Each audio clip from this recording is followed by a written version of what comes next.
네, 오늘 전국 진단하기 위해서 두 분 초대했습니다. 정미경 국민의힘 최고위원, 신경민 전 민주당 의원 나와 있습니다. 안녕하십니까? 네, 안녕하세요. 어서 오십시오. 나와주셔서 고맙습니다. 제가 몇 주 동안 두 분하고 이제 좌담하면서 느끼는 것은 이 답이 정해져 있는 정파적인 발언들만 하지 않으시고 국민들의 눈높이에서 또 상식선에서 이렇게 말씀을 해주시기 때문에 해주신 말씀들이 나중에 이제 현실이 되는 경우가 많더라고요. 오늘도 좋은 좌담 부탁드리겠습니다. 노력해보죠. 감사합니다. 저도 노력하겠습니다. 오늘 3명의 여성들이 발탁됐더군요. 그 2명의 장관, 비어있던 장관 후보자하고 식약처장까지 3명 여성 인선이 발표됐던데 우선 야당에서는 어떻게 보셨는지요? 그 사이에 국민들을 포함해서 참모들이 여러 번 얘기한 여성 문제가 일단은 효과가 있었던 것으로 보이고요. 그러다가 보니까 이제 3분 다 여성으로 됐고요. 특히 한미 정상회담에서 워싱턴 포스트 여기자의 질문이 굉장히 아팠던 거 아닌가 싶어요. 네. 그리고 나서 또 타임지에 백인의 인물로 나왔는데 인물로 선정된 이유가 엔타이 페미니즘으로 해가지고 아마 그것도 엄청나게 아팠을 겁니다. 백인으로 선정됐다고 해서 좋아했는데 선정된 이유가 썩 바람직하지 않은 부정적인 이유로 선정됐다는 점에서 아마 아팠을 겁니다. 그래서 이렇게 지금 하는데 찾아보니까 있는 거예요. 근데 지금 이 원칙이 이 사람들을 쭉 지금 선정한 사람들을 보면은 남성 위주도 있었지만 특정 지역 위주 그리고 특정 학벌 위주 지금 이렇게 돼 있거든요. 네. 그리고 특정 부처 뭐 이렇게 해서 특정이 굉장히 많습니다. 이런 것을 타파하는 그러니까 인식을 바꾸는 거죠. 대통령의 생각을 바꾸고 대통령 측근들의 생각을 바꾸는 방향으로 가야 윤석열 정부도 좋고 나라도 좋고 여러 가지로 방향이 올바르게 설정되는 거 아닌가 싶습니다. 네. 좀 시야를 많이 넓혔으면 좋겠어요. 네. 최고위원님. 저는 사실은 이제 그 남성 조직인 검찰에서 일을 했고 또 지금 이 정치도 남성 위주의 어떻게 보면 조직이라고 볼 수 있는데 네.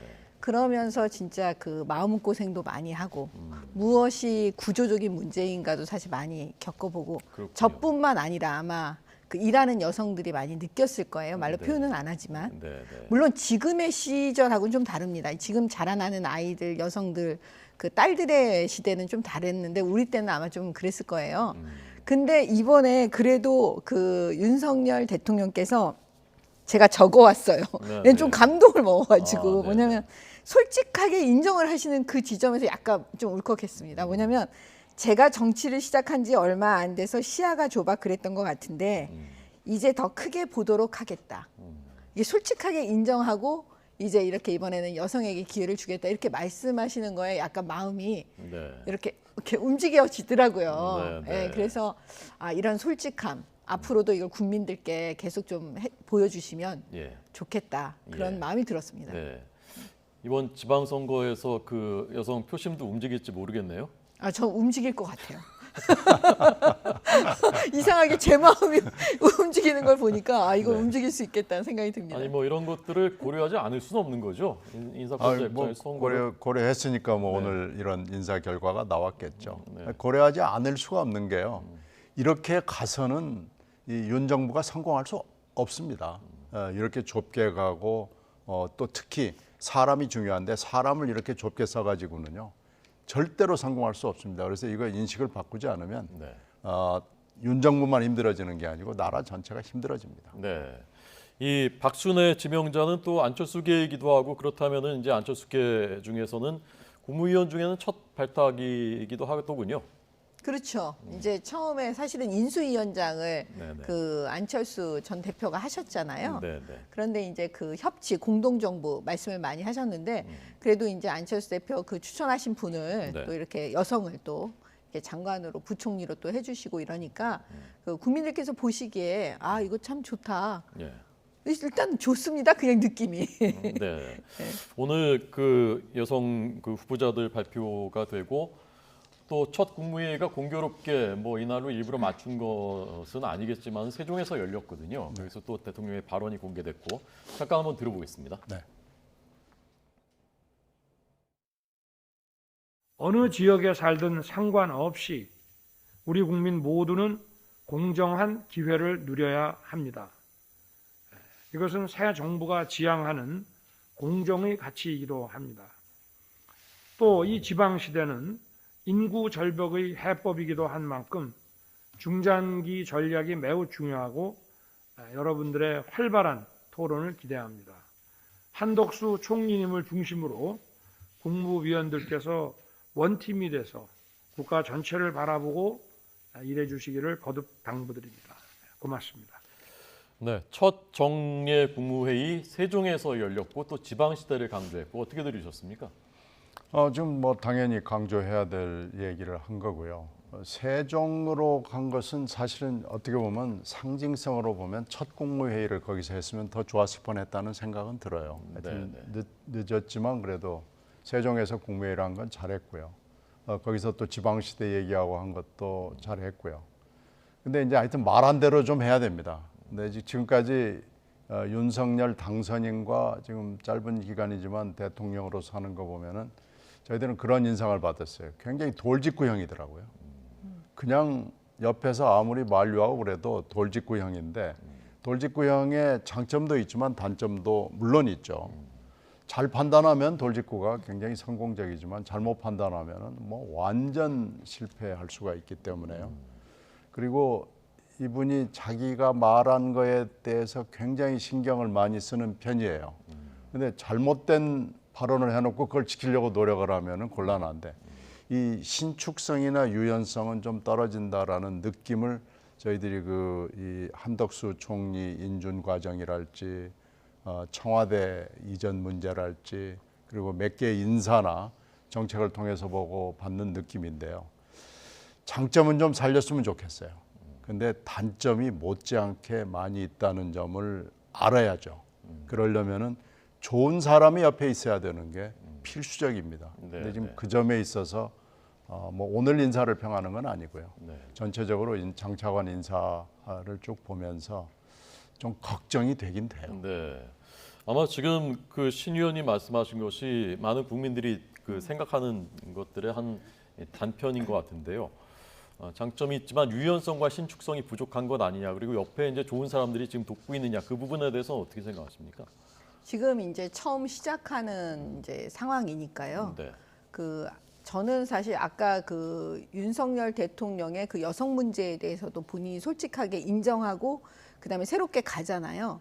요 지점이 결국은 아까 말씀하신 그 단점 부분을 보완해주고 어떻게 보면 미리 앞서서 막아낼 수 있다라고 보여지거든요. 그러니까는 그 좋은 분들이 자꾸 옆에서 많이 좀 도와주시고 그다음에 그걸 받아들이시는 건 또 굉장히 또 유연성 있으세요. 금방 또 인정하시잖아요. 소탈한 부분이 어떻게 보면 잘못을 인정하는 거에 대해서 또 금방 또 쉽게 갈 수 있거든요. 그래서 그 사람을 좋은 분들이 많이 옆에 있게 하는 거. 그게 정답이라고 봅니다. 네. 지금 어떻습니까? 지금 꾸려진 진용은 어떤 것 같습니까? 옆에 있는 분들. 글쎄요, 그거는 아직 잘 모르겠어요. 솔직히 말씀드리면 뭐 좋다 나쁘다. 일단은 조금 좀 시간이 지나서 보면 이제 나올 것 같습니다. 네. 오늘 이제 새 인사가 발표됐기 때문에 이것이 지방선거에 그냥 공학적으로 보면 지방선거에 좋은 영향을 미칠 가능성도 있고 또 인사 검증이 이제 언론부터 검증이 시작되지 않습니까? 그러면 또 새로운 의혹들이 보도되면 부정적인 영향을 미칠 가능성도 배제할 수는 없는 건데 이분들 어떻게 괜찮을까요? 뭐 나오는 거 없을까요? 보통 여성들은요 공직자로서 봤을 때 남성보다 네. 뭐 나오는 게 별로 없습니다. 평균적으로. 저는 그 말은 믿지 않습니다. 그건 해봐야 합니다. 네, 그렇지 않은 사례들도 뭐 있었죠. 그럼요.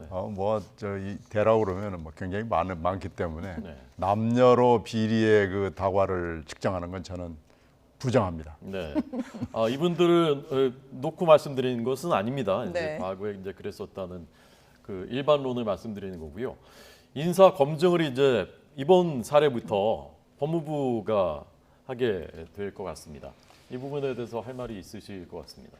아마 글쎄 이번 사례는 아니지 않나 싶어요. 지금 법무부에 바로 지금 막 신설 조직으로 아직 인사도 제대로 안 돼 있고 그래서 이번 사례는 아닐 것 같고요. 그냥 앞으로의 사례를 보면은 저는 이게 예견은 돼 있었어요. 이렇게 민정수석을 없애고 법무부에 많은 권한을 주고 그러면서 인사검증도 이쪽으로 가게 되지 않나라고 생각했는데 확인이 된 거죠. 네. 근데 검증과 인사와 청문 전체를 놓고 하는 이 인사를 윤 대통령이 너무 간단하게 생각한 거 아닌가. 민정수석 없애고 법무장관이 하고 뭐 어쩌고 저쩌고 이런 너무나 그 나이브한 생각으로 지금 이 제도 개편을 엄청난 일을 순식간에 해치워 버린 거예요. 그러니까 전혀 그러고 나서는 또 지적을 하니까 법무부의 투대 법무장관은 관여하지 않고 모르는 걸로 하겠다라고 그러는데 이건 뭐 가능하지 않은 일이죠. 그리고 미국이 이렇게 하고 있다라고 그러는데 미국의 FBI는 우리가 지금 번역이 국장이라고 되어 있습니다만은 연방수사국장이라고 그러잖아요. 네. 실제로 FBI 국장은 미국 대통령이나 법무장관이 함부로 할 수가 없는 자리입니다. 네. 그 국장이라고 그러지만 사실은 장관급보다 더 세고요. 그리고 FBI의 그 인사 검증은 굉장히 엄정하고 철저하고 중립적입니다. 그래서 굉장히 자세하게 하거든요. 그리고 거기서 그 인사 검증을 하는 서류는요 수백 페이지가 나오기 때문에 혼자 작성하지 못해요. 네. 그러니까 굉장히 많은 전문가들이 달라붙어서 그 사람을 검증을 철저하게 하고 심지어 집안에서 부부싸움 하는 소리를 들은 적이 있느냐, 술 취해서 집주위를 걸어다닌 적이 있느냐라는 동네 평판조회까지 하거든요. 네. 그래서 그런 거 있으면 그냥 아예 그 청문까지 가지도 못합니다. 물론 인사 발표도 안 합니다. 그러니까 그렇게 하면 안 되고요. 지금 고민 없이 지금 이렇게 한 것 같아요. 차라리 고민을 좀 더 해서 조금 시간이 걸리더라도 가령 뭐 말로 지금 책임총리 그러는데 한덕수 총리를 책임총리라고 생각하는 사람 대한민국에 없습니다. 그냥 총리인 거예요. 그냥 어떻게 보면 뭐 얼굴 총리인 거예요. 정말로 한덕수 총리를 총리라고 책임총리라고 생각한다면 한 총리에게 주는 방법도 있고요. 총리실이죠. 네. 네. 그리고 인사는 원래 지금 행정안전부에서 하고 있으니까 네, 네. 그쪽에서 하는 방법도 있고요. 아니면 제3의 기구를 청와대가 아닌 네. 정말로 제3의 기구에서 하는 방법도 있고요. 이런 고민을 좀 했어야 되는데 덜커덕 이렇게 해놓고 보니까 법무부 이상하다, 한동훈 안 된다 이런 지금 반대에 직면하고 있는 거죠. 네. 최고위원님 어떻게 생각하십니까? 저는 그 말씀에 반대해요. 고민 끝에 고민을 엄청나게 많이 해서 내린 결론이라고 저는 봐요. 그게 왜 그러냐면 의원님이 얘기하신 건 그냥 일반론적인 얘기예요. 그건 일반론으로는 맞아요. 근데 구체적으로 대한민국이라는 곳에 들어와서는 그게 안 맞는 거예요. 예를 들면 문재인 정부만 봐도 지난 그 민정수석 청와대 안에서 인사 검증 잘했다고 생각하십니까? 저는 우리 국민들께서 매번 청와대 도대체 인사 검증 어떻게 하냐 계속 이 얘기만 많이 했어요. 언론에서도 계속 그 문제를 다뤘고요. 그다음에 그 전 정권들에서 그러면 잘했느냐 인사 검증 다 인사 검증 실패했다고 맨날 언론에서 두들겨 맞았다니까요.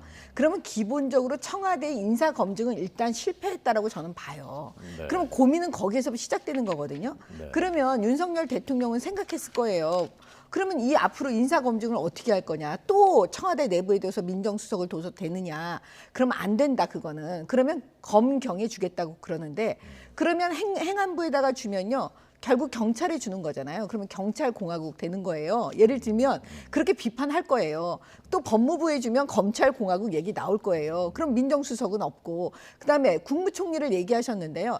솔직히 국무총리는 이게 내일이라고 생각할까요? 대통령보다 더? 대통령은 이게 내일이다. 인사는 내 거, 내 문제.